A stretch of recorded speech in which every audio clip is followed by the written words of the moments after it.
राधे राधे, जय श्री कृष्णा। पिछले साल मैंने इतने सारे लोगों को ये आम का अचार भेजा। मुझे फेसबुक से, इंस्टाग्राम से इतने ऑर्डर्स आए। सभी को मैंने अचार भेजा और सभी को इतना पसंद आया। जिन्होंने भी खाया वापस से रीऑर्डर किया और खाने के बाद यही कहा कि बिल्कुल ऐसा लग रहा है जैसे दादी नानी के हाथ का अचार हम खा रहे हैं। तो thank you so much for trusting on me, means a lot. By the way, आज इस अचार की रेसिपी मैं आपके साथ शेयर कर रही हूँ। एक बार बनाकर 1 साल नहीं, कई साल तक आप इसे खा सकते हैं।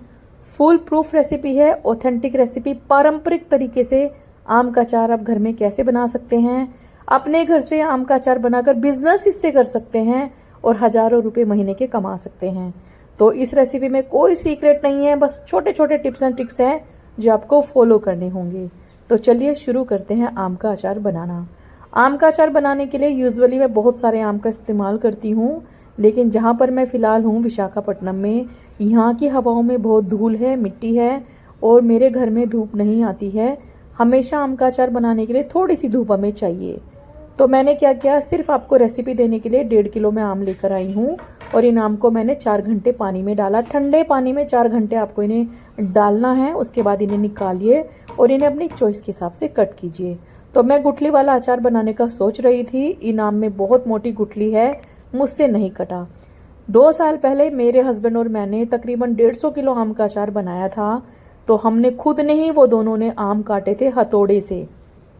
तो ये हथौड़ा मेरी बगल में रखा हुआ है, मुझसे नहीं कटा क्योंकि वो नाइफ मेरे पास उस टाइम पर काफ़ी बड़े थे। तो वो नाइफ अब मेरे पास नहीं है, छोटे नाइफ से ये नहीं कटा। तो आई थॉट कि चलो जैसा कट रहा है वैसा काट लिया जाए। फिर मैंने दूसरी तरफ लेंटर पे रखकर एक आम को काटा हथौड़ी की मदद से, तो गुठली वाला आम भी कट गया। थोड़ा पेन हुआ, लाइक आवाज़ आई, तो ऐसा आम कटा। तो बेसिकली गुठली वाला अचार बहुत अच्छा लगता है। और किस किस को गुठली वाला आम ज़्यादा पसंद है, गुठली चूसने में एक अलग ही मज़ा आता है। तो किस किस का फेवरेट है ये आप कमेंट करके बता सकते हैं। मुझे बहुत पसंद है गुठली वाला अचार। तो यहाँ पर इस 1.5 किलो आम में गुठली वाला आम का अचार और गुद्दे वाला दोनों ही बन जाएंगे। तो मैंने ये आम काट लिए हैं और पूरा जो इसकी गुठली थी अच्छे से क्लीन कर ली है। सारा पल्प निकाल लीजिएगा। हमारे यहाँ यूपी में इसको कहते हैं गुद्दी पे से मतलब जो आम का अचार है उसको, जैसे अभी ये मैंने काटा है ना, बोलते हैं आम का दल उतारना। तो मैंने सारा का सारा आम का दल उतार लिया है और अब मैंने इसे एक डब्बे में डाला। उसमें मैंने डाला है हल्दी और नमक। हमारे यहाँ यूपी में हल्दी नहीं ऐड किया जाता, कुछ लोग करते होंगे, लेकिन मैंने मैक्सिमम फैमिलीज में हल्दी ऐड करते हुए नहीं देखा। लेकिन हल्दी ऐड करने से क्या होगा कि आपका अचार काला नहीं पड़ेगा, कभी भी हमेशा पीला रहेगा। अब ये हल्दी नमक डालकर आपको इसे अच्छे से शेक कर देना है 2 से 3 बार। और रात भर आप इसे मतलब रात भर आपको ये डब्बा रखना है। आप किसी बर्तन में रख सकते हैं, कांच की बर्नी में रख सकते हैं, लेकिन कुछ लोगों के दिमाग में ये रहता है कि प्लास्टिक में अचार खराब हो जाएगा। ऐसा कुछ भी नहीं है। बढ़िया वाली चीज़ों को साफ सुथरे तरीके से इस्तेमाल करेंगे तो कुछ खराब नहीं होगा। तो रात भर मैंने इसे रखा और 1-2 बार बीच में इसको शेक कर दिया था। उससे क्या होगा कि सारे नमक का फ्लेवर आपके अचार में इन आम की गुठलियों में आ जाएगा, आम की क्यूब्स में आ जाएगा। और देखिए थोड़ा कलर चेंज हो जाता है ऐसे, कुछ कुछ आम का पूरा ही कलर चेंज हो जाएगा, हमें वही चाहिए। अब ये जो हल्दी नमक का पानी, इसको फेंकना नहीं है, इसको हम रख देंगे साइड में किसी, मतलब इसी डब्बे में मैं रख दूंगी। तो ये हमारे यहाँ यूपी में से बोलते हैं आँच। तो यूपी वालों कमेंट करके बताना मैं जो बोल रही हूँ वो सही है कि नहीं। अब चूंकि धूप तो है नहीं घर में, लेकिन फिर भी थोड़ी बहुत धूप आती है तो मैंने इसे धूप में रखा। आपको इसे सिर्फ 1 दिन की धूप लगानी है। अब जैसे यूपी में, दिल्ली में बहुत कड़क धूप है, उस टाइम पर आपको इसे पूरा धूप में नहीं रखना है। उससे क्या होगा कि आपका अचार श्रिंक हो जाएगा। ये जो आम की गुठलियाँ हैं या जो आम के फांके हैं ये सिकुड़ जाएगी। उससे क्या होगा कि आम का अचार हार्ड बनेगा, सॉफ्ट नहीं बनेगा। आप लोगों ने कई लोगों का अचार देखा होगा, सुकड़ा सुकड़ा होता है, हार्ड होता है, चुई होता है, मसाला अंदर नहीं जाता, कारण ज़्यादा धूप लगाते हैं। तो ज़्यादा धूप ना लगाएं, बस आप आम को इतना सुखाएं कि जब आप आम को छुएं तो उसमें मॉइस्चर ना हो, नमी नहीं होनी चाहिए, बस उतना ही सुखाना है, उससे ज़्यादा ना सुखाएं। दोनों साइड से अलटते पलटते हुए आम को आप सुखा दीजिएगा। फिर आम को अंदर ले आइएगा घर में और कुछ मसाले में भूनने हैं। तो 2 टेबलस्पून मैंने मेथी भून ली है सबसे पहले स्लो फ्लेम मध्यम आंच पर। और 3 टेबलस्पून मैंने लिया है जी सौंफ और 3 टेबलस्पून लूँगी मैं धनिया। 1.5 किलो के हिसाब से मैं आपको मेजरमेंट दे रही हूँ। आप जितनी क्वांटिटी में भी अचार बनाना चाहते हैं, मसालों की मात्रा उस हिसाब से घटा बढ़ा सकते हैं। 1 टेबलस्पून जीरा, 2 टेबलस्पून राई। अब यहाँ पर कुछ लोग गड़बड़ करते हैं, राई की जगह सरसों ऐड करते हैं। सरसों नहीं डालना है, अदरवाइज आपके अचार में स्मेल आएगा। यूपी में सरसों नहीं डाला जाता, यूपी में राई नहीं डालते हैं अचार में, लेकिन राई क्या करता है, एक नेचुरल प्रिजर्वेटिव है, आपके अचार को खराब होने से बचाएगा, इसलिए आप इसमें राई जरूर ऐड कीजिए। और 1 टेबलस्पून जीरा भी डाला है। यूपी में कई जगह जीरा भी नहीं डलता है। यूपी वाले लोग जहाँ जहाँ मैं सही बोल रही हूँ लिखते जाना और बताते जाना कि रेसिपी सही है कि नहीं। अब सबसे अंत में सारे मसाले मैंने भून लिए हैं। सबसे अंत में 1 छोटा चम्मच कलौंजी को मैंने गैस की फ्लेम बंद कर दी थी, बस पैन में डाल के थोड़ा सा सेक लिया है, गर्माहट उतनी बहुत है। अब ये अचार मैंने एक बड़े बर्तन में डाल लिया है। आप मेरे आम का टेक्सचर देख सकते हैं, बिल्कुल ऐसा ही टेक्सचर होना चाहिए। इससे ज़्यादा सूखेगा अगर आपका आम तो अचार बढ़िया नहीं बनेगा। ठीक है जी। अब ये जो मसाले थे ना ठंडा करके थोड़ा कोर्सली पीस लेंगे और इसमें मिला देंगे। मैंने सारा ही मसाला इसमें ऐड कर दिया था, क्योंकि अचार में मसाला कम होगा तो स्वाद नहीं आएगा। अब 2 टेबलस्पून मेथी जो भुनी थी वो भी ऐड कर दी, कलौंजी भी ऐड कर दिया मैंने इसमें।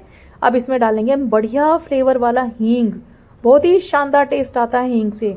अब एक पैन या कढ़ाई में हम 1 कप भर के सरसों का तेल गरम कर लेंगे। यूपी में सरसों का तेल गरम करके नहीं ऐड किया जाता है, कच्चा तेल ही डालते हैं, लेकिन मैं गरम करके डाल रही हूँ, मैं गरम करके डालती हूँ। तो बेसिकली आपको गरम कर लेना है, ये चॉइस है टोटली आपकी, कच्चा तेल भी डालेंगे तो भी चलेगा। अब मैंने लिया है कुछ सूखे मसाले, जिसमें मैंने 3 टेबलस्पून भर के लिया है लाल मिर्च का पाउडर। इससे तीखापन आएगा। अचार कैसा होता है, तीखा चटपटा, सिंपल से खाने का स्वाद 4 गुना बढ़ा देता है अचार।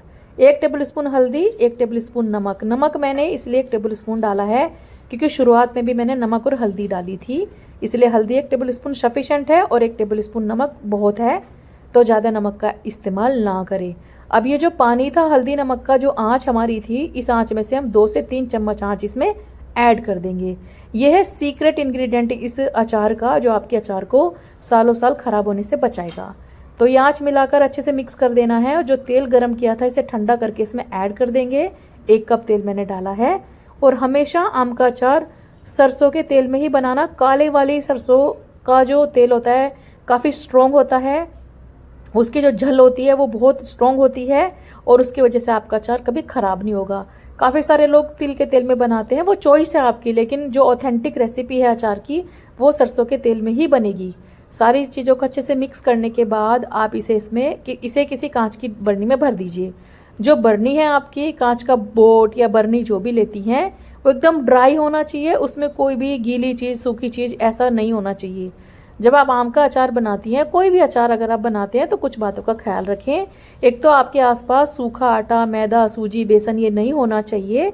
दूसरा, आपके हाथ गीले नहीं होने चाहिए। एकदम साफ सफाई के साथ आप अचार बनाकर जब रखेंगी, ये अचार कभी खराब नहीं होगा। एक और मिथ, पीरियड्स है तो पिकल नहीं बना सकते, ऐसा कुछ नहीं होता है। ये कहने वाली बातें होती हैं कि पीरियड्स आ गए तो अचार खराब हो जाएगा। पीरियड्स और अचार का कोई लेना देना नहीं है, ये बस पुराने टाइम की बातें हैं। हाँ, कुछ चीज़ें होती हैं जो हमें फॉलो करनी चाहिए, आप फॉलो करते हैं तो बहुत बहुत बढ़िया बात है। कहते हैं कि परछावा पड़ जाता है, ऐसा कुछ नहीं होता है। छोटी मोटी गलती हम कई बार करते हैं, जैसे कि आटे का कोई कण इसमें चला गया तो अचार खराब हो जाएगा। पानी की कोई बूंद अगर चलेगी तो अचार खराब हो जाएगा। अचार को बोट में भरने के बाद 2 दिन की धूप दिखा दीजिए और इसके मुंह पे कपड़ा बांध दीजिएगा। 2 दिन के बाद मैंने अचार डब्बे में से निकाला, बड़ी बर्नी में से, और अब मैं आपको दिखा रही हूँ कितना शानदार बना है ये। तो 2 से 3 दिन में, हालांकि अचार खाने लायक नहीं है, ये जब कम से कम 15 दिन के बाद आप इसे खा सकते हैं, लेकिन मैं ऐसी हूँ कि मुझे ये 2 दिन के बाद ही चाहिए। मेरे को इतना टेस्टी लगता है कच्चा कच्चा अचार। तो ये अचार मैंने छोटी बर्नियों में भर लिया है, बड़ी बर्नी में मुझे कुछ और काम है तो मैंने वो खाली कर ली है, और 2 दिन की धूप के बाद मैंने इसे शिफ्ट कर दिया छोटी बर्नियों में। अभी जब आपके यहाँ पहली बारिश आए, इस अचार के बर्नी को आप ढक्कन लगाकर बारिश में रख दीजिएगा, ताकि आपका अचार बहुत बढ़िया हो जाएगा। मतलब मैं बता नहीं सकती अचार का स्वाद कितना चेंज होगा, अचार का टेक्सचर कितना बढ़िया होगा। शुरुआत में हम इसे धूप में रखेंगे और जब पहली बारिश आएगी, बारिश में रखना ना भूले। तो सारा मसाला हम इसमें ऐड कर देंगे। अगर अचार में मसाला कम है तो अचार स्वाद नहीं बनेगा। कुछ लोगों का अचार देखा होगा सूखा सूखा है, मसाला होता ही नहीं है, तेल नहीं होता है, तो बिल्कुल ऐसा ना करें। ये हमारे 1-2 साल की चीज़ है, इसे बनाने में कंजूसी ना करें, थोड़ी मेहनत करिएगा, चीज़ें अच्छी बनेगी। लागत लगती है इन चीज़ों को बनाने में, मेहनत लगती है, एफर्ट लगता है, तो ख़राब नहीं होना चाहिए, इसलिए कुछ बातों का ख्याल रखिएगा जो मैंने बताई है। अब यहाँ पर थोड़ा थोड़ा कच्चा ही सरसों का तेल मैंने इसमें ऐड कर दिया है। हमारे यहाँ तो कच्चे तेल में ही अचार बनता है। जब ये काफ़ी दिनों तक रखा रहेगा ना, 2-4 दिन की धूप लगेगी तो बढ़िया हो जाता है, कोई दिक्कत नहीं है। तो अचार बन चुका है, सालों साल खराब नहीं होगा। जो छोटे छोटे टिप्स एंड ट्रिक्स मैंने शेयर किए उनको फॉलो करके बनाना बहुत ही बढ़िया। 100 किलो, 150 किलो, 500 किलो, जितना चाहे आप बना सकते हैं।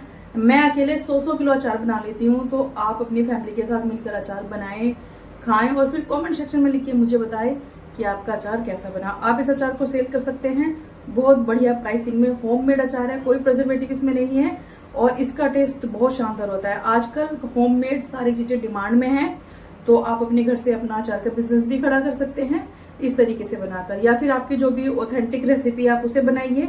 ठीक है जी। वीडियो पसंद आती है, कुछ भी अच्छा लगता है तो लाइक कमेंट शेयर करना ना भूलें। 2 से 3 दिन के लिए धूप में रखेंगे और जब बारिश आएगी तो पहली बारिश में भी इसे रखना है। ठीक है जी, बाय बाय। और हाँ, कच्चा कच्चा अचार खाना किसको पसंद है? जैसे अभी ये बना है ना, तो 2 दिन के बाद मुझे बहुत अच्छा लगता है इसे खाना। जितना कच्चा होता है उतना टेस्टी लगता है। आप भी मेरी तरह हो तो कमेंट करके जरूर बताना। Bye bye.